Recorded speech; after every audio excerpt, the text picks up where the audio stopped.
Assalamualaikum warahmatullahi wabarakatuh. Apa kabar anak soleh dan solehaku? Ya, semoga tetap semangat ya untuk mengikuti kegiatan pembelajaran kita pada hari ini.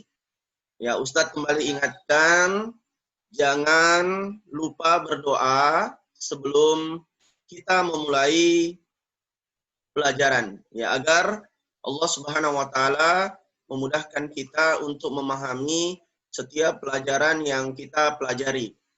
Ya, anak soleh dan solehaku, pelajaran kita pada pagi hari ini untuk tematik itu masih pada tema 1, subtema 3, pertumbuhan hewan, dan pada hari ini kita akan belajar muatan seni budaya ya, SBDP. Ya, materi yang akan kita pelajari ya anak soleh dan solehaku adalah tentang karya dekoratif ya. Ya. Atau gambar dekoratif. Nah, anak-anakku sekalian, sebelum kita memulai pembelajaran, Ustadz akan menjelaskan seperti biasa tujuan pembelajaran kita pada hari ini. Ya, apa yang ingin kita capai setelah kita mempelajari materi ini. Nah, tujuan pembelajaran kita pada hari ini, anak soleh dan solehaku, yang pertama adalah setelah kalian mengikuti pembelajaran ini, kalian mampu menyebutkan pengertian karya dekoratif. Yang kedua, kalian mampu menjelaskan unsur-unsur rupa pada karya dekoratif. Ya, dan yang ketiga, anak soleh dan solehaku mampu membuat karya atau gambar dekoratif. Nanti akan ada tugas. Tugasnya ini adalah kalian membuat karya dekoratif, termasuk mewarnai karya dekoratif. Nah, anak soleh dan solehaku, sekarang kita masuk pada materi kita. Ya, kalian mungkin bertanya-tanya, apa sih itu gambar ya atau karya dekoratif? Ya.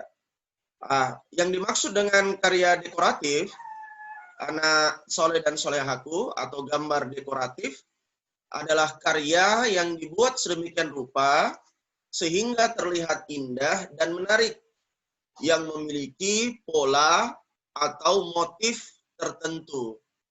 Ya, nanti anak-anakku insya Allah akan mengerti ya apa yang dimaksud dengan motif itu. Nanti akan ada penjelasan tersendiri.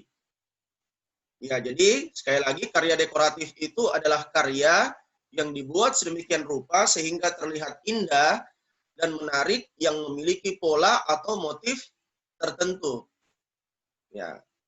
Nah, kemudian anak soleh dan solehaku, karya dekoratif itu biasanya digunakan sebagai hiasan, ya, yang tujuannya untuk memperindah gambar atau karya seni. Ya. Nah, coba mungkin di rumah kalian ya ada guci, tahu guci ya, guci hias, ya itu biasanya penuh dengan gambar-gambar hiasan. Ya, atau spray ya, spray di rumah kalian, bungkus bantal ya, figura-figura lukisan. Nah, itu biasanya di benda-benda itu ada hiasan-hiasan dengan berbagai gambar-gambar yang menarik, yang penuh warna. Nah, gambar-gambar tersebut ya itu adalah merupakan contoh karya dekoratif. Ya, nanti sebentar Ustadz akan perlihatkan ya di antara contoh-contoh karya dekoratif. Ya, jadi sekali lagi karya dekoratif itu berfungsi sebagai hiasan ya, yang gunanya untuk memperindah gambar atau karya seni. Nah, kemudian anak soleh dan solehaku, berikutnya kita akan membahas unsur-unsur rupa pada karya dekoratif. Ya, unsur-unsur rupa pada karya dekoratif. Apa saja unsur-unsur rupa karya dekoratif? Ya. Ya, apa saja unsur-unsur ya rupa pada karya ya dekoratif anak-anak soleh dan solehaku ya. Nah, ini Ustadz perbaiki dulu. Ya.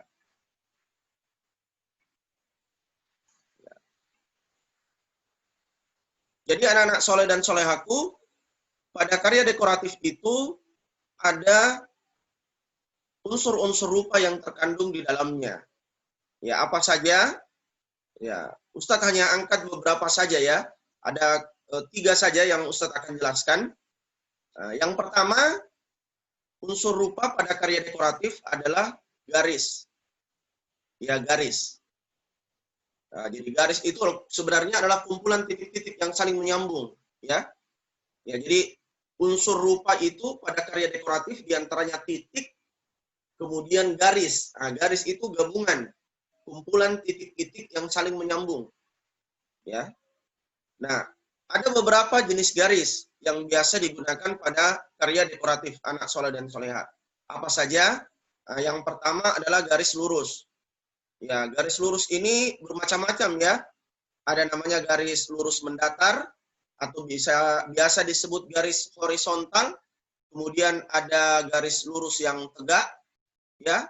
Ada garis lurus yang miring, yang bentuknya diagonal, itu disebut dengan garis diagonal. Kemudian ada garis lurus yang tegak ke atas, ya, itu disebut dengan garis vertikal, ya. Jadi ada 3 jenis garis lurus yang biasa kita gunakan pada karya dekoratif. Ada garis horizontal, ada garis diagonal, kemudian ada garis vertikal. Nah, kemudian yang berikutnya adalah garis lengkung, ya. Nah, ini contohnya ya, garis lengkung ya. Jadi kayak seperti setengah lingkaran ya. Ya, macam-macam ya garis lengkung ini anak soleh dan solehaku. Nah, kemudian ada garis zigzag. Ya, garis zigzag ini adalah gabungan beberapa garis lurus. Ya, ini Ustadz kasih contoh ya. Di antara contoh garis zigzag, ya. Nah, ini, ya. Nah, ini contohnya ya. Nah, ini namanya garis zigzag, ya, garis zigzag. Kemudian ada namanya garis gelombang, ya. Jadi kalau garis gelombang ini gabungan dari garis lengkung, ya, beberapa garis lengkung. Ya. Ya, ini anak soleh dan solehaku. Nah, ini contoh dari garis gelombang. Ya, contoh dari garis gelombang. Nah, kemudian unsur yang kedua adalah warna. Ya, adalah warna. Penjelasan terperinci tentang warna ini akan kita bahas pada pertemuan-pertemuan selanjutnya. Ya, ketika kita masih membahas tentang karya dekoratif. Ya. Nah, Ustadz akan kasih contoh ya, bagaimana penggunaan warna, ya, variasi warna pada karya dekoratif.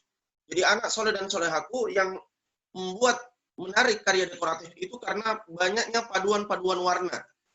Ya, banyaknya paduan-paduan warna. Jadi warnanya itu agak banyak ya, agak ramai sehingga menarik. Nah, ini Ustadz kasih contoh ya. Nah, ini contoh satu contoh karya dekoratif ya yang full color ya. Biasa dengar istilah full color ya, yang penuh, yang ramai dengan warna ya. Nah, ini kan kalau kita lihat ini Masya Allah cantik ya, menarik, macam-macam warna ada di sini ya. Ya, sehingga sangat kelihatan menarik ya, sangat cantik. Nah, kemudian anak soleh dan solehaku yang ketiga adalah bentuk. Ya, jadi unsur yang ketiga ya, unsur rupa pada karya dekoratif itu adalah bentuk. Ya. Nah, ada berbagai bentuk yang digunakan ya pada karya dekoratif anak soleh dan solehaku. Di antaranya bentuk ya segi 4 ya. Segi 4 itu ada persegi ya yang sisinya sama. Kemudian ada yang persegi panjang ya, seperti ini bentuknya. Kemudian ada lingkaran ya. Ya. Dan ada segitiga. Ini contoh-contoh saja ya. Bentuk lain juga kita bisa pakai segi 5, segi 6. Ya, berbagai macam bentuk termasuk bentuk-bentuk bangun yang tidak beraturan. Itu bisa kita gunakan. Nah, ini contoh saja ya di antara bentuk-bentuk yang bisa kita gunakan pada karya dekoratif. Ya. Nah, jadi anak-anakku sekalian, sekali lagi Ustadz ulangi, ada 3 unsur rupa pada karya dekoratif. Yang pertama apa? Kalian masih ingat? Ya, betul, garis, ya. Yang kedua, apa? Warna. Kemudian yang ketiga, apa? Bentuk. Ya, ini kalian harus ingat ya dan pahami. Ya. Nah, kemudian anak soleh dan solehaku, Ustadz akan memberikan contoh karya dekoratif. Ini sebenarnya banyak contoh-contoh ya. Ya, di antara banyak contoh karya dekoratif itu kalian bisa lihat pada kain sarung atau kain batik. Kalian tahu kain batik ya? Itu kain batik itu ya kenapa menarik? Karena gambar-gambar yang ada pada kain tersebut itu adalah gambar-gambar dekoratif. Ya, gambar-gambar yang penuh dengan berbagai motif hias.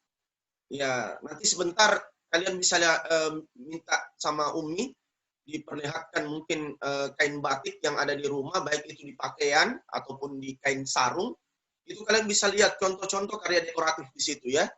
Ya. Nah, gambarnya menarik, warnanya menarik ya. Nah, apa di antara contoh-contoh gambar dekoratif anak soleh dan solehaku? Nah, ini Ustadz kasih lihat.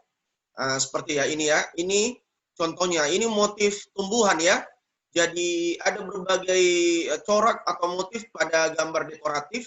Nanti ada penjelasan khususnya juga ya di pembelajaran berikutnya. Tapi tidak apa-apa Ustadz jelaskan sedikit. Nah, seperti gambar ini motifnya ini atau coraknya ini, modelnya ini model tumbuhan ya. Kemudian ada model hewan, motif hewan seperti ini. Ya, jadi kalau karya dekoratif itu tidak seperti makhluk aslinya ya. Ya, ini kan tidak mungkin ada gambar singa atau harimau seperti ini ya. Dia tidak menyerupai bentuk aslinya ya, karena perlu juga anak-anak soleh dan soleha ketahui bahwa dalam hadis sahih Rasulullah SAW melarang kita menggambar makhluk hidup persis seperti bentuknya. Ya, makanya mungkin kalian biasa dengar ustadz-ustazah mengingatkan kalau misalnya gambar makhluk hidup seperti ikan, burung atau apa itu dilarang menggambar persis seperti bentuknya, misalnya diberikan mata. Ya, jadi kalau misalnya kita gambar binatang atau gambar orang, kalau bisa jangan kasih mata ya. Ya, jangan kasih mata karena itu menyerupai makhluk hidup dan itu ada larangan yang keras dari Nabi Shallallahu alaihi wasallam. Jadi kalau anak-anakku nanti ada yang suka melukis, ya mau jadi seniman, ya silahkan menggambar apa saja tetapi jangan sampai kemudian gambarnya itu makhluk hidup yang persis dengan aslinya. Ya, karena itu nanti akan mendapatkan hukuman yang berat di akhirat ya. Jadi anak-anak soleh dan solehaku yang paling bagus kalau kita gambar ya seperti motif tumbuhan, gambar alam dan sebagainya agar orang kemudian semakin mengagumi ciptaan Allah Subhanahu wa taala ya. Kemudian ada motif geometris ya, ini seperti di sarung-sarung bantal ya, mungkin kalian pernah lihat seperti ini motif geometris yang tadi Ustadz jelaskan ya, berbagai macam bentuk, menggabungkan berbagai macam bentuk garis, kemudian menggabungkan berbagai macam bentuk apa namanya ya, bentuk-bentuk ini benda bangun datar seperti lingkaran ya, seperti segitiga dan sebagainya ya. Masya Allah, cantik kan anak soleh dan solehaku ya. Jadi inilah berbagai macam contoh karya dekoratif ya. Nah, ini saja mungkin anak soleh dan solehaku yang Ustadz bisa jelaskan. Mudah-mudahan kalian sudah bisa mengerti, sudah bisa mengetahui apa itu karya dekoratif, ya apa unsur-unsur rupa pada karya dekoratif, berbagai macam bentuk-bentuk garis, ya bentuk-bentuk bangun, ya dan sebagainya. Ya mudah-mudahan apa yang Ustadz jelaskan bisa difahami oleh anak soleh dan solehaku. Ya demikian, syukron atas perhatian ya anak soleh dan solehaku. Selamat belajar, ya selamat mengerjakan tugas yang nanti akan diberikan oleh Ustadz dan Ustazah. Ya Ustadz berharap tetap semangat ya mengerjakan tugas. Kalau ada tugas segera kita kerjakan, jangan ditunda-tunda karena nanti tugasnya menumpuk. Ya terus kemudian teliti dalam mengerjakan tugas, jangan juga karena mau cepat selesai, akhirnya hasilnya kurang bagus. Ya dan selalu, ya jangan lupa baca dulu petunjuk ya pengerjaan tugas dengan benar. Nah, ini saja yang Ustadz bisa sampaikan anak soleh dan solehaku. Selamat belajar, Selamat berjumpa kembali di lain waktu dan di lain pembelajaran. Ya.